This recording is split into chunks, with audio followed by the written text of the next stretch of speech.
As a longtime Pokemon fan, I search Pokemon on Etsy at least 2 to 3 times a month to see what kind of cool stuff people make. As of the last few years, this search is usually packed with these little figures that people make using a 3D printer. I'm guilty of purchasing at least 10 of these little 3D items, and I have yet to be disappointed upon the arrival of a package. I've purchased a card holder for my PSA 10 Dragonite. Oh wait, no, that's not PSA 10. I've purchased a card holder for my PSA 9 Dragonite, multiple sets of earrings, planters, a Pokedex case for video games, and just a lot of things that people would label as unnecessary, but they make me happy. However, when I receive these items, they're usually pretty flat without any kind of shadows or highlights. Every once in a while, you'll come across a shop that has the option to have them hand painted before they're sent out, but most listings don't have that option. While unpainted figures can still be great for decor, I think I can use my paints to give them some depth. I'm gonna use this Cubone skull and this Gyroid planter. These are the figures as I've received them in the mail without having modified them at all. As you can see, they're all kind of one color and lack any kind of depth. So today I'm gonna try and bring these figures to life with some acrylic paint. So if you're interested in that, keep watching. Before we start, we're going to go over the materials that you're going to need for this project if you want to follow along. First, you're going to need a heavy body acrylic paint. I like to use Golden, but you can use whatever brand you feel most comfortable with. Some people even use Liquitex, and that should work just fine too.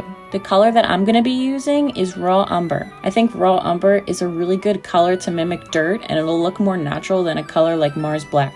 You're also going to need a palette knife. Now we're just using this to mix mediums together, so if you don't own a palette knife, you can easily get away with something like a spoon or some other kind of plastic utensil. As for paintbrushes, you're gonna need a detailing paintbrush, a small flat brush, and a white bristle paintbrush. The white bristle paintbrush is especially important because these bristles are really hard, so they'll contribute to a rougher paint texture when you use them on the figures. You're also gonna need a pot or jar in order to mix the paint mediums in. Lastly, you're going to need satin glazing liquid. This is what you mix with the paint in order to make it transparent.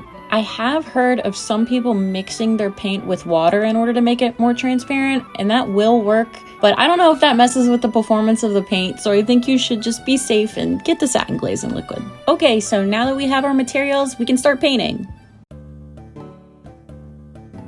The first thing that we need to do is mix our mediums together to get the paint to the type of transparency that we're after. To do this, we're going to mix a tiny drop of Raw Umber and satin glazing liquid in a jar. Be very generous with your satin glazing liquid. The more satin glazing liquid that you use in your mixture, the more transparent the paint is going to be. So if you find that your paint is a little bit too opaque, just add more satin glazing liquid and mix it together.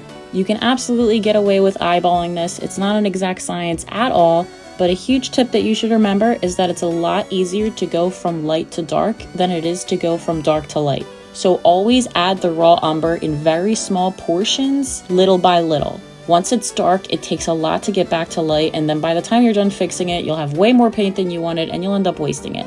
And yes, that is very much speaking from experience. Okay, so now we can get started on our first coat. Mix together the satin glazing liquid and Raw Umber until it's fully combined. You shouldn't be able to see streaks of darker or lighter swirls in the mixture. It should all be one color. If not, keep mixing. We're going to start off with the Cubone skull because it's a bit more simple than the Gyroid model. Take your stiff bristle brush and start painting the entire figure. Don't use a lot, just glob some of the mixture on the figure and spread it out until you can't anymore. And then you can add some more. For now, just focus on getting the figure covered in a light coat of paint. You don't need much. If you use too much, just blot it with a paper towel. For our first coat, we want it to dry completely before we add any new layers of paint. Otherwise, it'll just push around the wet paint that's already on there and you won't be able to build it up. So after finishing our first coat, I would give it a drying time of about a week to be absolutely safe. Now you may ask, why are you using a glazing liquid instead of using the opaque paint straight from the tube? The reason for this is 1, I'm trying to simulate natural wear, and I still want the original color to show through. Paint straight from the tube would just cover everything. And 2, you can absolutely use paint straight from the tube, but you have to be more careful where you're placing your paint and how much paint you're using. I even use paint straight from the tube later on while I'm working on the Gyroid, but it's just not as beginner friendly as I want it to be with this video, so satin glazing liquid is the better option, I think. Something to keep in mind is that things printed with a 3D printer tend to have a texture on them. This doesn't really bother me, but if it's something that bothers you, you can just sand them using sandpaper. Sanding the figure will also help the acrylic paint stick to the surface. If you do choose to sand, sand against the grain using circular motions until the surface is smooth. However, I typically haven't sanded or primed figures before I painted them, and I haven't had an issue. All the primers for 3D printed models had some kind of color to them, so I just opted not to use them. But if you want to be safe, by all means do so. Okay, now we're on to our second coat. Remember to make sure the first coat is fully dry before beginning the second coat. Acrylic paint usually dries quickly, but adding the satin glazing liquid increases the drying time by a lot. So for the second coat, as you see here, I'm more tapping the figure with the hard bristle brush instead of swiping. Instead of covering the entire figure, we're just going to work on building up the paint on parts of the figure where dirt would naturally collect. Focus on building up paint on areas near crevices and on the parts that would have contact with the ground. For the Cubone skull, this means building up paint by the cracks, but avoiding adding paint to places that would come into contact with rainfall, like the forehead. If you end up getting paint on these spots by accident, this is where you would take a paper towel and blot those areas in order to get off the extra paint and make it lighter. If you're having trouble building up the brown color, add another drop of raw umber to the mixture and try again. Do as many coats as you need until you're happy with the result. I personally only needed to do 2 coats. Okay, so now that we're happy with the look of our 3D figure, it's time to add some details. For this part, we're going to use raw umber straight from the tube. A little goes a long way because it's a very strong color. For Cubone, the seller put cracks forming under the eyes on both sides. This is where dirt is most likely to get stuck and appear dark or even black because of the buildup. Use your detail brush to mimic this dark color within the thin lines of the cracks. I didn't use black because I think raw umber is dark enough to mimic the color of dirt, but not so dark that it appears unnatural. The next thing I'm going to do is something you can opt out of, but I really like it when the inside of the Cubone is dark. To get this effect, I'm going to paint the inside of the skull raw umber. It doesn't seem like too big of a deal, but I really like the look it gives and it's quick and easy. Here's the video side by side of a Cubone skull that doesn't have the inside of it painted dark and one that does. So you can decide if you want to do it or not.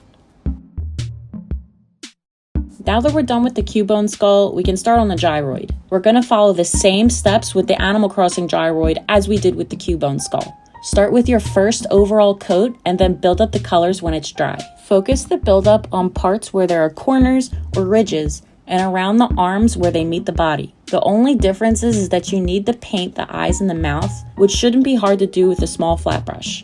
You're likely going to need 2 coats of raw umber for the eyes and the mouth unless you like a little bit of the original color to show through. If you've ever played Animal Crossing, these little guys will be familiar to you. They're little furniture items that make noises depending on which one you have.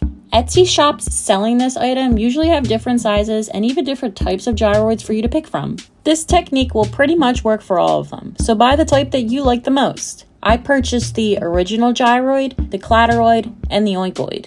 These little guys are really cute because you can make them into little planters when you're done. They have holes at the bottom for proper drainage for real plants, or you can put fake plants in them that they sell at Michael's. The last step is varnishing. You're going to want to apply a few layers of varnish to protect the paint. I'm using a Winsor Newton aerosol can, and it's going to be matte because, as stated before, a gloss varnish wouldn't create the kind of look we're going for. If you're using an aerosol varnish, make sure you shake the can before you use it in order to mix up the contents. If you're using a varnish, especially an aerosol, be sure to use a protective mask to keep you from inhaling any unsafe chemicals. Make sure you let each layer dry before adding a new one. And after 2 to 3 coats of varnish, that's it, we're done. I think this is a really easy method to making 3D figures look more lifelike and dynamic. Now they look just like a real planter in a garden or a skull laying on the ground. This is a great DIY to try at home because it's beginner friendly and these 3D models aren't that expensive. They make any space I put them in instantly more cute, and it lets me show my love for Pokemon and Animal Crossing in a more subtle way. To people who aren't familiar with these characters, they might just look like silly little figures, but that just makes it even more fun. I hope you enjoyed this video. I know it's a little different from what I normally post, but I've been wanting to do something like this for a while now. If you end up painting one yourself, let me know or tag me in a post because I'd love to see them. And with that, that's it for me. Making this video was definitely out of my comfort zone, but it was really fun to make, so thank you so much for watching.